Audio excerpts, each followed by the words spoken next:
Yahuwah Aba, makapangyarihang Diyos mula sa langit, akay po ng aming pag-ibig at pananampalataya, nandito ang iyong mga anak nagtitipon upang purihin at sambahin ka ng aming kaluluwa. Salamat po ng maraming marami. Patuloy mong tinataguyod ang iyong mga anak. Isa pang linggo ang natapos sa aming buhay na ikaw po ang aming naramdaman na nagbabasbas, nag-iingat sa aming lahat. Salamat po, inaalagaan mo kami. Palibhasa ikaw ang aming Aba na nagmamahal at nagmamalasakit sa amin. Makitanggap po ng aming pagpupuri, ang aming pong pasasalamat. Kami po ay lumalapit sa iyo mula sa iba't ibang dako sa buong mundo. Ang una naming gustong ipahayag, kinalulungkot namin na kami po'y nagkulang at nagkasala. Pakipatawad kaming lahat at akayin po kami araw-araw sa ganap na pagbabagong buhay. Sa gagawin naming mga pag-aaral, pakibasbasan ng iyong lingkod na mangunguna sa pag-aaral. Basbasan ng aming puso't isipan, makinabang kami sa iyong mga karunungan. Panginoong Yahushua, alam namin ikaw ang aming kapiling. Patuloy kang gumagawa kahit nasa langit ka sa pamamagitan ng iyong banal na espiritu. Nagtatanim ka sa bawat isa sa amin ng karunungan para kami humusay sa pananampalataya at maging malapit kami sa iyo't sa Ama. Pakibasbasan ng iyong mga anak, iligtas sa lahat ng panganib. Pakibasbasan po ng aming kabuhayan at pakitanggap, Ama, ang abuloy ng iyong mga anak mula po sa aming puso at akay ng aming pananampalataya. Kami po'y sumasampalataya, Ama.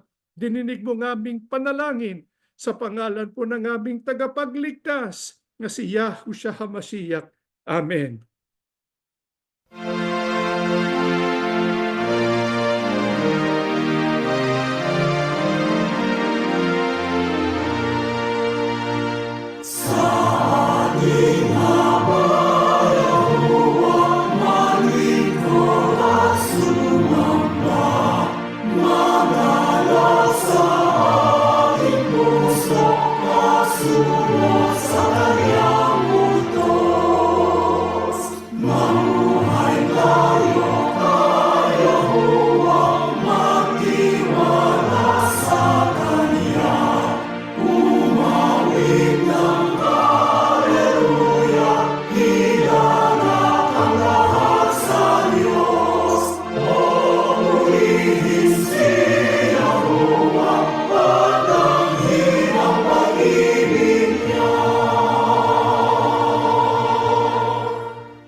Shabbat Shalom sa inyong lahat mga kapatid. Tayo po ay nagpapasalamat kay Yahuwah Aba at sa kanyang anak na si Yahushua HaMashiach dahil po ganap nating natupad ang ating tungkulin na itaguyod po ang mga kapistahan ni Yahuwah Aba. Dahil po sa ginawa nating ito, naging sariwa sa ating isip at sa ating puso yung kadakilaan ng sakripisyo ng ating Yahuwah Aba at ng Yahushua HaMashiach para tayo ay magkamit ng kaligtasan. Subalit, para ito ay magkaroon ng kabuluhan sa ating buhay, kinakailangan naman na gawin natin ang ating bahagi. Ginawa na po ni Yahuwah ang kanyang bahagi, akay ng kanyang pag-ibig. Ginawa rin ng Panginoon Yahushua ang kanyang bahagi, akay din ang kanyang pag-ibig para tayo ay maligtas. Ngayon, dapat naman natin gawin yung ating bahagi para po hindi masayang yung ginawang sakripisyo ng ating tagapagligtas. Kaya ano po ang dapat nating gawin sa tuwi-tuwi na sa ating buhay? Pakinggan po natin dito po sa 2 Korinto 13 ang talatay 5, siyasatin ninyo ang inyong sarili kung kayo'y nangasa pananampalataya. Subukin ninyo ang inyong sarili. Hindi pa ganinyo nalalaman sa ganang inyong sarili na si Yahushua Kristo ay nasa inyo. Maliban na nga kung kayo'y itinakwil na. Ano po ang ating bahagi? na dapat natin gawin para tayo ay makasiguro ng ating kaligtasan? Dapat tiyakin natin na tayo ay nasa pananampalataya at si Yahushua ay nasa atin. Kaya ano pong iniutos sa atin ni Apostol Pablo na ito'y galing sa Panginoon? Ang sabi, siyasatin ninyo ang inyong sarili at subukin ninyo ang inyong sarili. Ito pong siyasatin tsaka subukin, ito po ay verb. Yung verb na perfect verb tsaka tinatawag nilang imperative. Pagka sinabi pong imperative verb, ano pong katumbas noon? Ito'y utos, hindi po suwestyon. Sa makatwid yung pinagagawa sa ating lahat. Sa mga nagsasabi sila'y sumasampalataya, ay kinakailangan siyasatin natin ang ating sarili, subukin natin ang ating sarili. Hindi po ito optional. Ito po'y dapat natin gawin. Tungkulin natin sa ating tagapagligtas. Ano pang dapat natin malaman sa mga verb na ito? Hindi lang po ito imperative verb, ito ay present verb. Nang ibig sabihin, hindi lang po ito ginagawa once in a while o sa isang beses, kundi ito'y ginagawa sa tuwi-tuwina. Kaya nga, present imperative. Utos na dapat natin ginagawa regularly. Kaya ano ang dapat natin gawin sa tuwi-tuwina? Ayon po sa ating binasa, tiyakin natin na si Yahushua HaMashiach ay nasa atin. Kasi kapag si Yahushua ay wala sa atin, baka tayo ay itinakwil na. Paano po natin malalaman kung tayo po ay na kay Yahushua at si Yahushua ay nasa atin? Tayo po ay nasa tunay na pananampalataya. Bakit po mahalaga na sa tuwi-tuwina sinusubok at sinisiyasat natin ang ating sarili? Pakinggan po natin dito po sa Mateo 7:21 hanggang 23, hindi ang bawat nagsasabi sa akin, Panginoon, Panginoon, ay papasok sa kaharian ng langit, kundi ang gumaganap ng kalooban ng aking Ama na nasa langit. Marami ang mga nagsasabi sa akin sa araw na yaon, Panginoon, Panginoon, hindi ba nagsipang hula kami sa iyong pangalan? At sa pangalan mo'y nangagpalayas kami ng mga demonyo. At sa pangalan mo'y nagsigawa kami ng maraming gawang makapangyarihan. At kung magkagayoy, ipahahayag ko sa kanila, kailanmay hindi ko kayo nangakilala, magsilayo kayo sa akin, kayong manggagawa ng katampalasanan. Bakit po mahalaga na sa tuwi-tuwina sinusubok natin, sinisiyasat natin ang ating sarili para matiyak si Yahushua ay nasa atin, sapagkat posible pala ng isang tao magpahayag ng pananampalataya, tumawag sa pangalan ni Yahushua at gumawa pa ng mga milagro at makapangyarihang gawa. Subalit, pag dumating ang araw, itatakwil po sila ng Panginoong Yahushua. Kaya nga maraming mga tao magugulat. Pag dumating muli ang Panginoong Yahushua, inaakala nila ligtas na sila sapagkat siguro kabilang sila sa isang religious group o kaya sila ay nananalangin o kaya sila ay tumutulong sa iba't ibang gawain, kaya akala nila ligtas na sila. Pero anong mahalagang dapat natin makita sa pahayag na ito ng ating Panginoong Yahushua? Yung mahalaga, yun pong relasyon natin sa Panginoon Yahushua. Kasi ang sabi niya, hindi ko kayo kilala.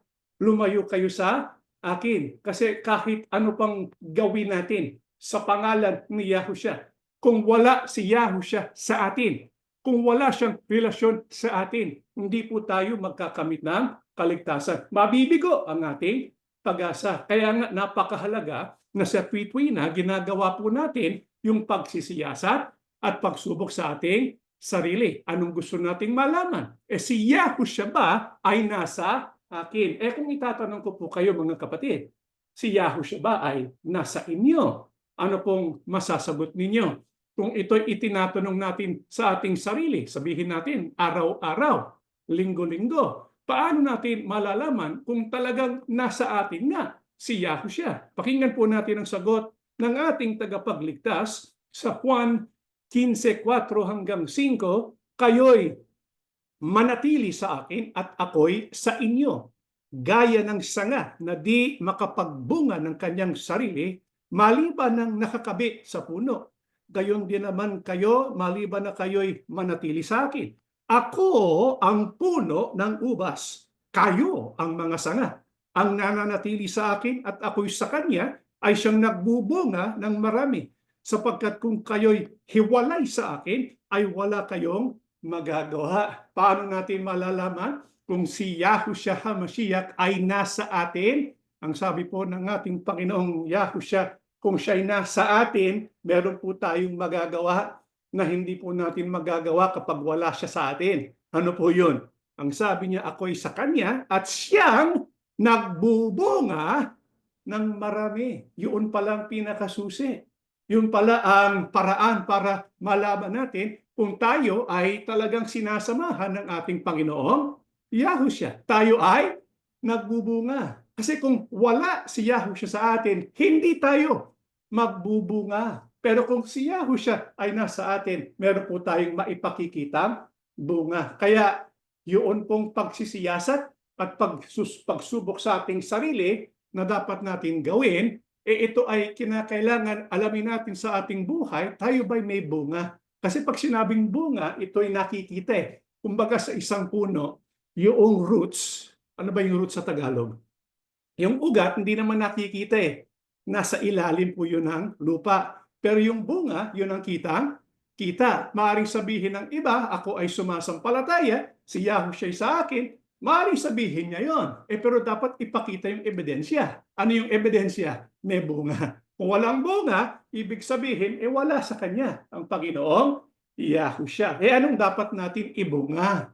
Na ito ay katunayan si Yahushua nasa atin, na ito ang dapat natin matuklasan sa ating sarili. Dito po sa Galatia 5, ang talatay 22 hanggang 23, datapwat ang bunga ng Espiritu ay pag-ibig, katuwaan, kapayapaan, pagpapahinuhod, kagandahang loob, kabutihan, pagtatapat, kaamuan, pagpipigil. Laban sa mga gayong bagay ay walang kautusan. Ano po ang bunga na dapat natin makita sa ating sariling buhay? Ito'y katunayan na si Yahushua nasa atin. Ang sabi po ni Apostol Pablo, ang bunga na hinahanap at atin pong mapuproduce ay ang tinatawag na bunga ng Espiritu. Kasi paano ba magiging sa atin ang ating Panginoong Yahushua? Gayong nasa langit siya, tayo ay nasa lupa. Hindi naman ibig sabihin ito'y pisikal na mangyayari. Hindi ibig sabihin na si Yahushua pisikal nasa loob sa atin. Imposible po yun. Hindi yun ang pinag-uusapan. Anong katumbas ng sinasabi na si Yahushua ay nasa atin? Nasa atin yung kanyang Espiritu. Kapag si Yahushua ay nasa atin sa pamamagitan ng Espiritu ni Yahushua, may bunga yon. Ang tawag dyan, bunga ng Espiritu. Ito'y isang bunga lang pero iba't ibang kahayagan. Ang pinaka-foundational ay tinatawag na pag-ibig. Ito ay nagkakaroon ng iba't ibang kahayagan at ang isa pang kahayagan ng bungang ito ay ang tinatawag na pagpipigil sa sarili. Mahalaga yun sapagkat kasama yun sa bunga ng Espiritu. Anong ibig sabihin ng pagpipigil sa sarili? Kung ang pinag-uusapan ay bunga ng Espiritu. Pakinggan po natin ng Roma 8:5 hanggang 6 at 9, sapagkat ang mga taong namumuhay ayon sa kanilang makasalanang pagkatao ay walang ibang iniisip kundi ang nais ng kanilang pagkatao. Pero ang tao namang namumuhay ayon sa banal na Espiritu ay walang ibang iniisip kundi ang nais ng banal na Espiritu. Ang kinahihitna ng pagsunod sa nais ng makasalanang pagkatao ay kamatayan. Pero ang kahihitnan ng pagsunod sa nais ng banal na Espiritu ay kapayapaan at buhay na walang hanggan. Pero hindi na kayo nabubuhay ayon sa makasalanang pagkatao, kundi ayon sa patnubay ng Espiritu, kung totoong nasa inyo na nga ang Espiritu ng Diyos. Kung wala sa isang tao ang Espiritu ni Kristo, siya hindi kay Kristo. Ano po ang binabanggit na pagpipigil sa sarili? Na ito po'y bunga ng Espiritu Santo na katunayan si Yahushua ay nasa atin. Yung pagpipigil sa hilig o sa pagpipigil sa pamumuhay ng ayon po sa makasalanang pagkatao. Kasi tayo po bilang tao, alam natin yung nature natin ay hindi po mabuti. Tayo ay makasalanan. Yung ating katawang laman ay makasalanan. Subalit, dahil po tayo binautismuhan, tayo po ay kay Kristo na, pero hindi na nahuhulugan na tayo ay magiging perpekto. Meron ba sa atin ay perpekto? Wala po. Gusto natin maging perpekto. Gusto natin tayo ay maging banal. Pero kahit anong gawin natin, alam natin dahil sa tayo ay tao, tayo pa may kahinaan, tayo ay nahuhulog sa pagkakasala. Pero merong pagkakaiba sa isang tao na sinasamahan ni Yahushua HaMashiach. Ano po ang malaking pagkakaiba?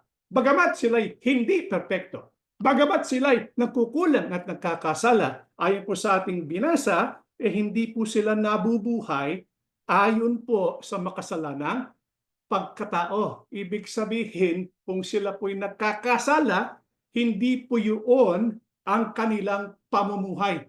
Hindi nila ginagawang ugali yung ginagawang kasalanan. Ibig sabihin, nahulog lang. Kumbaga sa isang taong nakasakay sa bisikleta, umaandar yung bisikleta, di po ba? Kung minsan, nahuhulog. Pero pagka nahulog, hindi yun defining para sa kanya. Pagka ang tao umaakyat sa bisikleta tapos palagi nilang natutumba, yun ang malaking problema. Pero ang tao, kapag ka siya ay nagbibisikleta, tuloy-tuloy ang kanyang takbo, tapos nahulog, anong gagawin niya?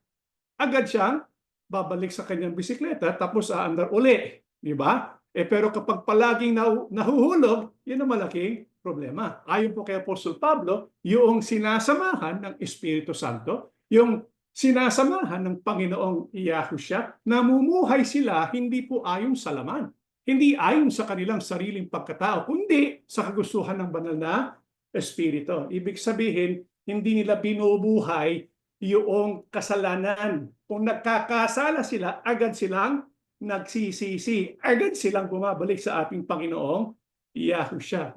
Ito yung tinatawag na bunga ng pagpipigil sa sarili. Napakahalaga na magawa natin ito. Bakit po? Sapagkat ano ba ang dahilan kung bakit namatay ang ating Panginoong Yahushua? Hindi ba dahil sa ating kasalanan?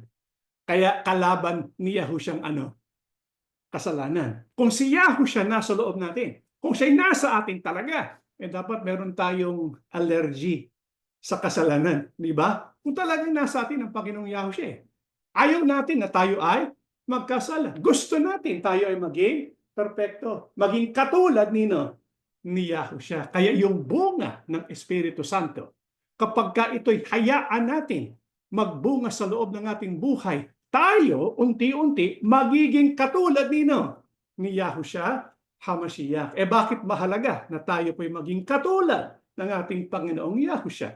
Ito po sa Roma 8, talatay 29, sapagkat alam na ng Diyos noon pa man kung sino-sino ang kanyang magiging mga anak, at sila'y itinalaga niyang matulad sa kanyang anak na si Yahushua, para siya ang maging panganay sa maraming magkakapatid. Bago pa tayo nilikha ng Diyos, bago pa nilikha ang sanlibutan, nasa isip na ng Diyos ang kanyang mga tunay na mga anak. Ang mga tunay na mga anak, ang sabi po, ay sila tinalaga para maging katulad ni Yahushua. Sa makatwid, hindi po sapat na tayo ay sumampalataya lang, hindi po sapat na tayo po ay magtaguyod lang ng kapistahan. Meron pong dapat na dahilan kung bakit natin ginagawa ang lahat ng yan. Ano po yun? Dapat tayo maging katulad ng Panginoong Yahushua. Sa anong sentido dapat tayo maging katulad ng Panginoong Yahushua? Sa ating pamumuhay, pananalita, at ang ating pag-iisip. Dapat maging katulad tayo ng ating tagapagligtas. Ito ang kalooban ng Ama. Paano po natin malalaman kung tayo po ay mga anak ng Diyos at tayo po'y nagiging katulad nga ng Panginoong Yahushua? Dito po sa Efeso 4:13 at 15, sa ganitong paraan, maaabot nating lahat ang pagkakaisa sa pananampalataya at pagkakilala sa anak ng Diyos at ganap na lalago sa espiritual nating pamumuhay hanggang maging katulad tayo ni Kristo. Sa halip, mananatili tayo sa katotohanan ng may pag-ibig upang sa lahat ng bagay ay maging katulad tayo ni Kristo na siyang ulo ng iglesia. Ang sabi po ni Apostol Pablo, kung tayo po ay nasa iglesia, dapat tayo ay maging katulad ng ulo ng iglesia. Sino bang ulo ng iglesia?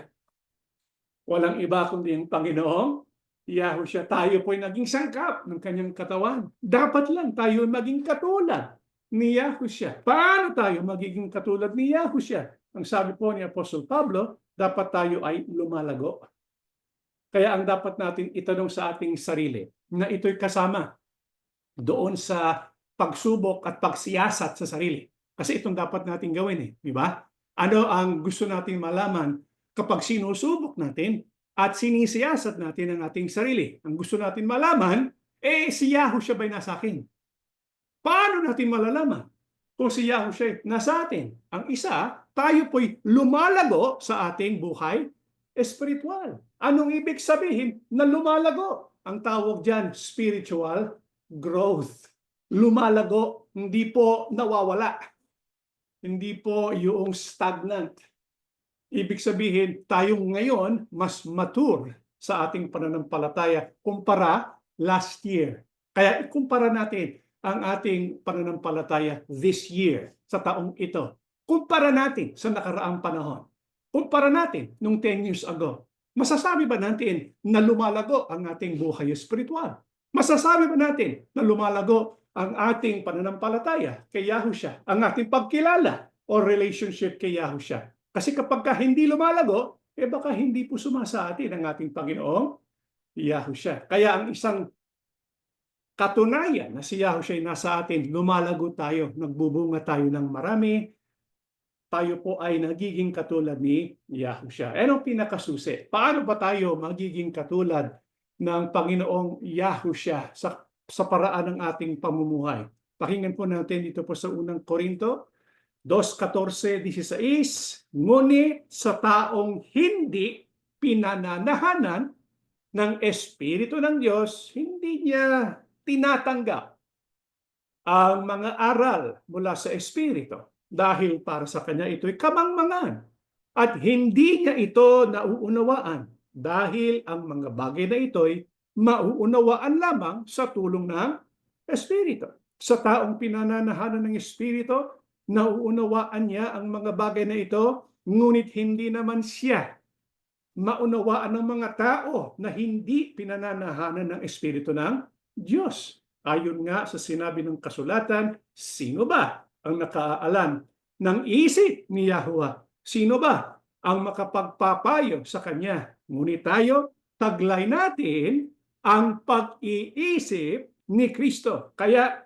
nakakaunawa tayo. Ano po ang isang dapat natin matiyak para tayo ay lumalago at nagiging katulad ng ating Panginoong Yahushua? Dapat mataglay natin yung Kanyang pag-iisip.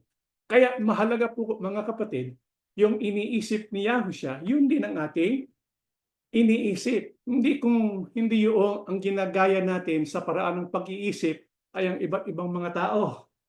Ang dapat natin gayahin sa tamang pag-iisip walang iba kundi ang Panginoong Yahushua. Ano ba ang pag-iisip ni Yahushua?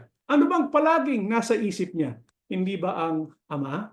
Hindi ba tuparin ang kalooban ng Diyos? Nung bata pa siya Diba nung bata pa siya, hinahanap siya ng kanyang mga magulang? Nagalit pa nga yung magulang niya. Tapos ano sabi ng Panginoon Yahushua? Hindi niyo ba alam?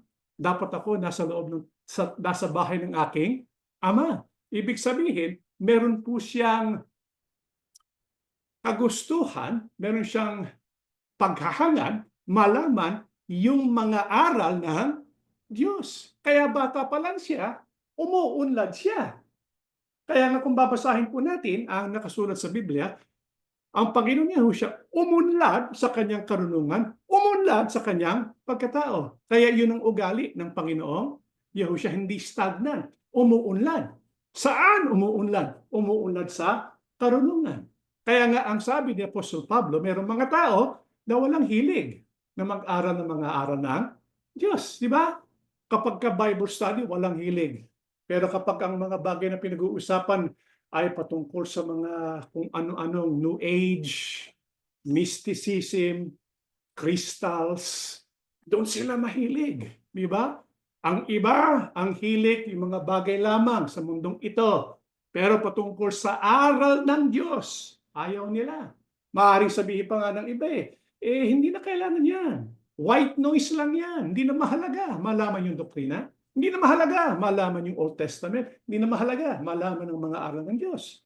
Pagka ganon, hindi po natin taglay ang isip ng Panginoong Yahushua. Hindi tayo unlad. Kasi para umunlad tayo, dapat unang taglayin natin yung pag-iisip ng Panginoong Yahushua. Sapagkat yung pag-iisip ni Yahushua ang gagabay sa atin para una, maunawaan, pangalawa, matanggap at hangarin ang aral ng Diyos. Kaya tanungin natin ang ating sarili, ako ba ay merong paghahangad sa pag-aaral ng mga salita ng Diyos? Kasi kapag hindi, ibig sabihin baka hindi natin taglay yung pag-iisip ni Yahushua. Kaya mahalaga yung pag-iisip ni Yahushua. Ano pa ang mahalaga? Pakinggan po natin ang Lucas 24:32. At sila-sila'y nangagsabihan, hindi baga nag-aalab ang ating puso sa loob natin habang tayo'y kinakausap niya sa daan. Samantalang binubuksan niya sa atin ang mga kasulatan. Mga kapatid, ang binasa po natin patungkol po sa dalawa, si Cleopas at yung isang kasama niya, mga taga-Emmaus ba yun? Nasa daan sila at meron silang pinag-uusapan.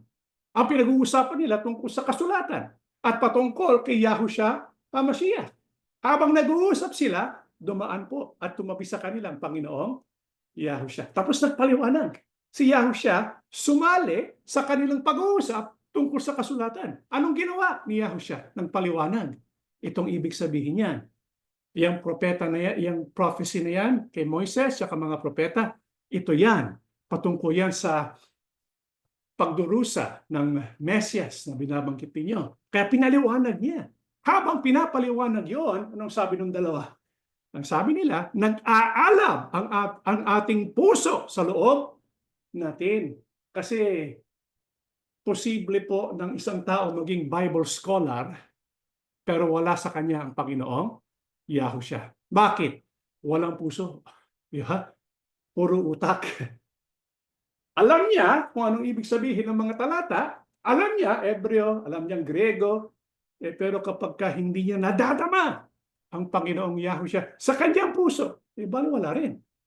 Mahalaga po, taglayin natin yung pag-iisip ni Yahushua. Alamin natin yung mga doktrina. Alamin natin yung mga aral ng Diyos. Pero mahalaga rin na madama natin siya sa ating puso. Gaya ng sinabi ng dalawa, nag-aalab ang ating puso sa loob natin. Kasi kung talagang si Yahushua nasa atin, mararamdaman natin sa ating puso. Yung nararamdaman natin, alab. Ano ba yung alab? Pag sinabing alab, parang iniisip mo apoy eh. Pagka-apoy kasi nag-aalab, ibig sabihin malakas at malaki ang puwersa. Diba? Pagka maalab, masigla. Pag malamig, hindi masigla. Kaya nga merong mga talagang nag-aalab sa kasiglahan. Kapag si Kristo, si Yahushua nasa atin, meron tayong alab sa ginagawa natin. Ano yung ginagawang udyok ng alab sa loob ng kanyang puso't damdamin dahil si Yahushua nasa kanya? Paano po ito nahahayag? Dito po sa Roma 12:11 hanggang 12, huwag mga tamad sa pagsusumikap, maningas sa espiritu, mapaglingkod sa Panginoon, mga galak sa pag-asa, magmatiisin sa kapighatian, magmatyagain sa pananalangin. Paano po nahahayag? Yung pagiging maalab ng isang tao dahil si Yahushua ay nasa kanya. Kahit po merong mga nangyayari sa kanyang paligid na dahil dito kinakailangan na magtiis siya at maging matyaga. Kahit na po maraming umuusig, kahit na maraming mga iba't ibang kapighatian. Ang sabi po, sila po'y maningas sa espiritu. Hindi nawawala yung ningas sa kanilang puso. Bakit? Sapagkat si Yahushua nasa loob nila eh. Si Yahushua ang pinanggagalingan ng kanilang ningas. Kaya ang isang tunay na nasa kanya si Yahushua, hindi po siya malamig sa paglilingkod, kundi maningas sa espiritu, mapaglingkod sa Panginoon. Mga kapatid, tayo po ba ay ganon? Kung susuriin po natin ang ating mga pagkilos sa iba't ibang mga dapat nating gawin, masasabi ba natin maningas ang ating pagkilos? Kumbaga, ang pinag-uusapan ay paglilingkod. Marami tayong mga kapatid, talagang maningas eh. Kita mo sa Facebook, kita mo sa kanilang araw-araw na panggawain, talagang gustong-gusto nilang manalangin, gustong-gusto nila maglingkod at maibahagi sa iba't ibang tao ang ukol sa kanilang hari, ukol sa kanilang tagapagligtas. Marami po tayong ganyan na kapatid. Sana lahat tayo ganon. Hindi lang tayo tumutulad sa Panginoong Yahushua sa kanyang pag-iisip, tumutulad din tayo ang ating puso. Yung puso natin, ibigay natin sa ating Panginoong Yahushua. Kapag ka ganon, tayo po ay si Yahushua nasa atin. Pero paano kapag ka tayo ay nakita ng Panginoon Yahushua, pero wala yung alab, wala po yung maningas na paglilingkod?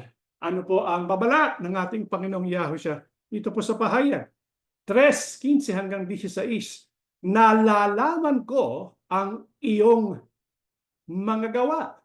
Hinto muna tayo dyan mga kapatid. Ito po ay nagsasalita rito sino? Panginoong Yahushua. Ito ay pahayag niya kay Apostol Juan. Ito ay mga mensahe para sa 7 eklesiya. Di ba? Ito yung mensahe niya. Nung nagsalita rito, ang Panginoon Yahushua, nasaan siya nun? Nasa langit. Nasa kanang kamay ni Yahuwah. Yung 7 eklesiya na binabanggit ni Yahushua, nasaan? Sa lupa. Ano pong napansin ninyo ukol po kay Yahushua? Ang sabi niya, nalalaman ko ang iyong mga gawa. Alam niya. Nagmamasid ang Panginoong Yahushua. Nag-i-evaluate siya sa lahat ng ating ginagawa. Kanina, nagmamasid siya. Kahapon, nagmamasid siya. Nagbabantay siya. Ito sabi niya, nalalaman ko ang iyong mga gawa na ikaw ay hindi malamig o mainit. Ang nais ko ay maging malamig ka o mainit. Kaya nga, sapagkat ikaw ay maligamgam, hindi malamig o mainit, isusuka na kita mula sa aking bibig. Ito'y babala ng ating Panginoong Yahushua. Anong ayaw niyong makita sa kanyang mga alagad? Na sila'y maging maligamgam. Pagka maligamgam, sa English, lukewarm. Ibig sabihin, opo, sumasamba, opo, naglilingkod, opo, nananalangin, pero walang kabuluhan yung kanilang ginagawa. Sapagkat hindi po akay ng maningas na pananampalataya, hindi po akay ng maningas na pag-ibig. Kapag ka ganon, anong katumbas? Hindi malamig, hindi mainit. Yung tubig, mga kapatid, kapag ka malamig, yun po ba ay may kabuluhan? Opo, di ba? It brings refreshment. Pero pag mainit, may kabuluhan din. Sapagkat yun ang kuminsan ang gusto natin. Pero pagka maligamgam, kapag ka ikaw ay nauuhaw, tapos maligamgam na tubig, hindi yun ang dapat. Kung ang pinag-uusapan, tubig na iinumin. Ibig sabihin, ang gusto ng Panginoon Yahushua, dapat malamig o mainit, o kaya dapat tayo ay naglilingkod sa paraan na tayo nagiging pakinabang para sa eklesiya. Hinahanap ni Yahushua yung paglilingkod ng ayon sa tamang doktrina at ayon po sa tamang pagningas ng gawa. Kaya dapat natin siyasatin ang ating sarili. Ngayon, ginawa na po natin yung pagsisiyasa sa ating sarili. Meron pa tayong bunga ng Espiritu. Tayo ba'y nabubuhay sa kalinisan ng buhay? Tayo ba ay umuunlad sa paraan ng ating pamumuhay?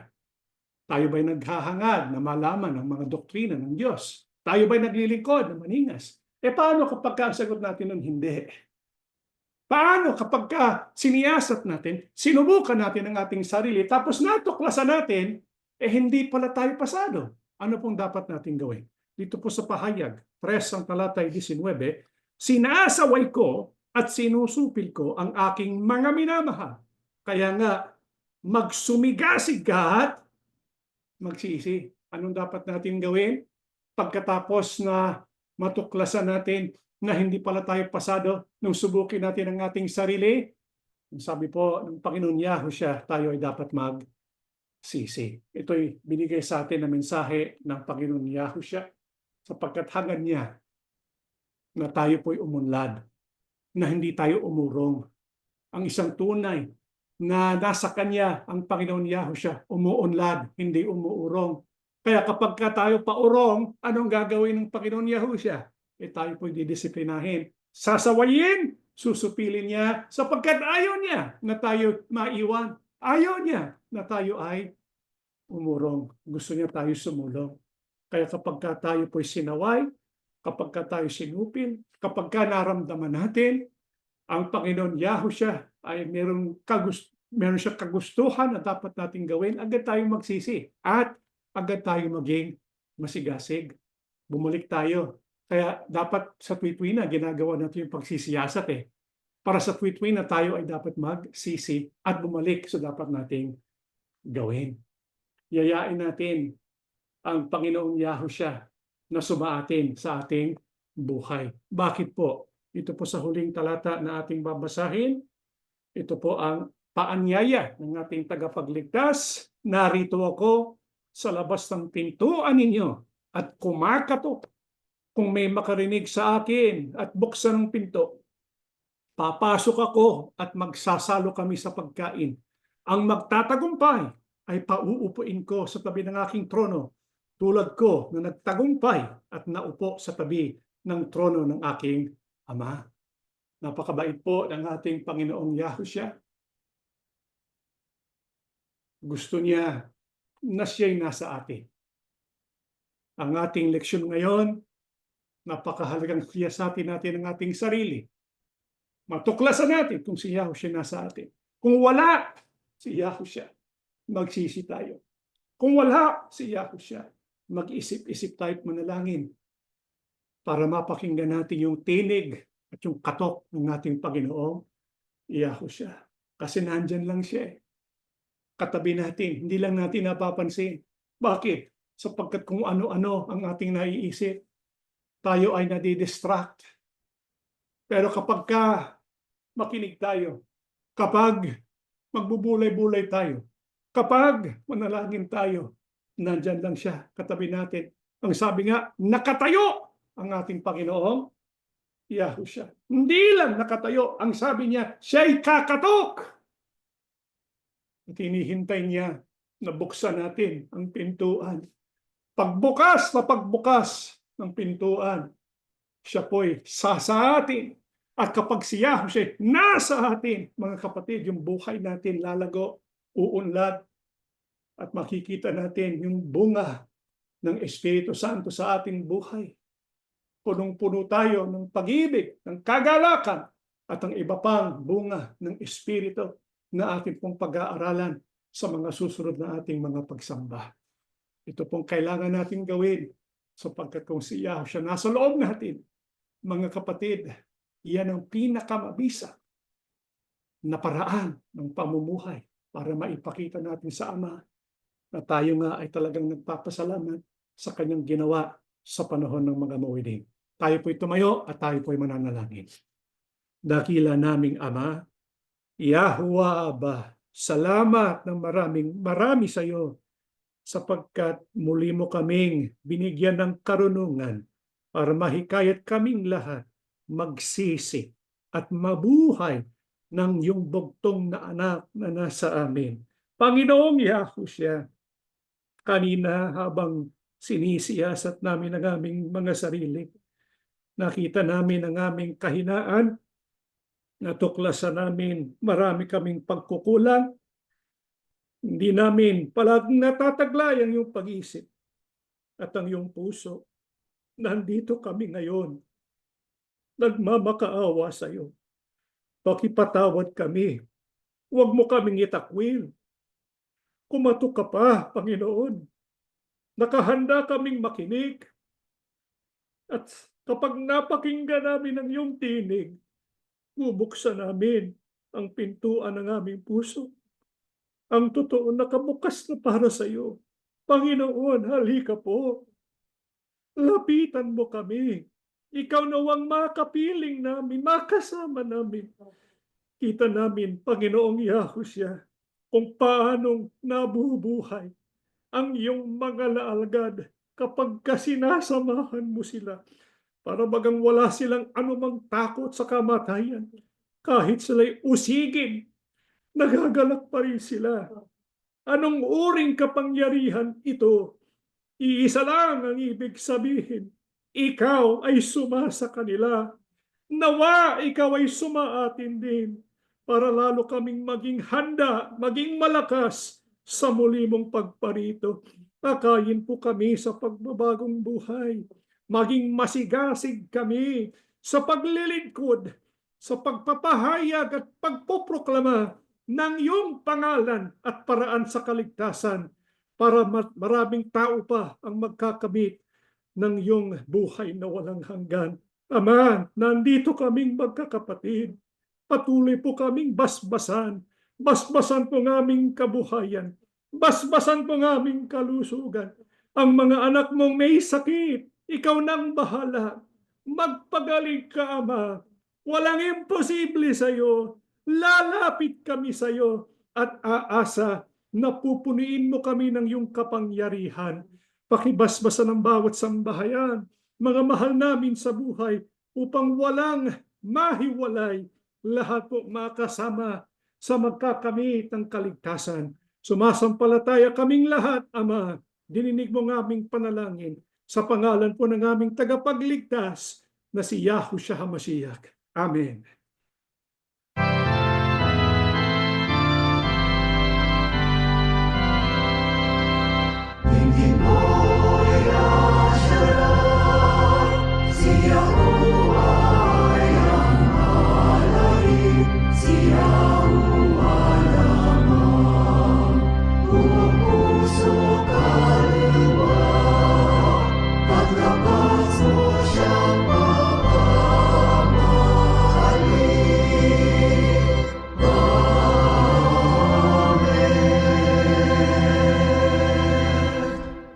Ang walang maliw na pag-ibig at masaganang awa ni Yahuwah Abba, ang biyaya at kapangyarihan ni Yahushua HaMashiach, ang laging pagsama ng banal na Espiritu, sumaating lahat ngayon at magpakilanman. Amen.